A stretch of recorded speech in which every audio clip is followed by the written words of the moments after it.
ఎవరైతే భూలోకంలో మోక్షం సాధిస్తారో వాళ్ళు శరీరం వదిలిపెట్టిన తర్వాత భూలోక యాత్ర తదనంతరము నక్షత్ర లోకాల్లో రాజులు అవుతారు, అడ్మినిస్ట్రేటర్స్ అవుతారు. ఎలాగైతే ఐఏఎస్ పాస్ అయ్యాడు, వాడు చేంజ్ చేస్తాడు, కలెక్టర్ అవుతాడు. చదువు లేకపోతే పియూన్గా ఉంటాడు.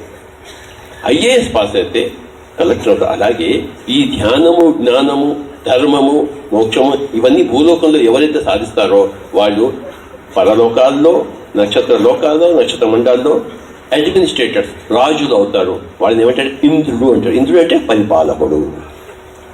ఐఏఎస్ పాస్ అయితేనే నువ్వు పరిపాలకుడు అవుతావు. ఐఏఎస్ కాకుండా పరిపాలకుడు అవుతారవా?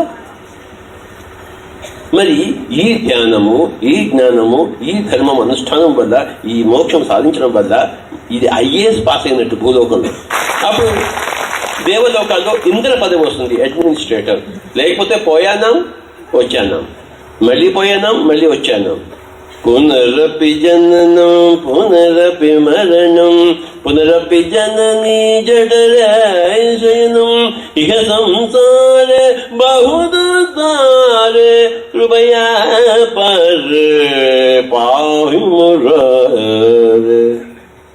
పునరపి జననం పునరపి మరణం. నేర్చుకోకపోతే, ధ్యానం చేయకపోతే, అధ్యయనం చేయకపోతే, స్వాధ్యాయం లేకపోతే, సజ్జన సాంగత్యం లేకపోతే, ధర్మాచరణ లేకపోతే, ధ్యానము చేసి కడుంగడు ధ్యానము చేసి కడుంగడు జ్ఞానం సంపాదించా, కడుంగడు ధర్మాచరణ చేయ, అత్యంత ప్రశాంతముగా ఆత్మ నెలకొల్పబడ, ఐఏఎస్ పాస్ అయ్యి, ఓహో నువ్వు ఐఏఎస్ పాస్ అయ్యావా, నీకు ఇంద్ర పదవి వస్తుంది, దేవేంద్ర పదవి వస్తుంది, పరిపాలకులు అవుతాడు, దిక్పాలకుడు అవుతాడు.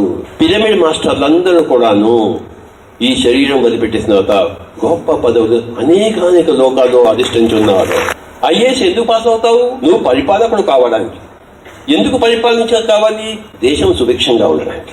ప్రతి ఒక్కరు ఆనందంగా, హాయిగా, ఆరోగ్యంగా, సంతోషంగా జీవించడం కోసం ప్రతి ఒక్క ప్రాణి, ప్రతి మేక, ప్రతి గొర్రె, ప్రతి పాము, ప్రతి తేలు, ప్రతి మనిషి, ప్రతి జంతువు, ప్రతి పక్షి, ప్రతి మత్స్యం, everybody should be happy, happy, happy, healthy, healthy, healthy.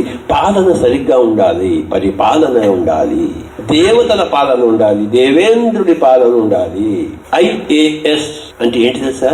International Anapanasati service. ఎవరికైందా? సమజైందా? దమాగ్లో ఎక్కిందా? నేను మంచిగా చెప్పినా, ఇండియన్ ఆనాపానసతి సర్వీస్ నుంచి మొదలు ఇప్పుడు ఇంటర్నేషనల్ ఆనాపానసతి, అదే ప్రపంచ ధ్యాన మహాసభ.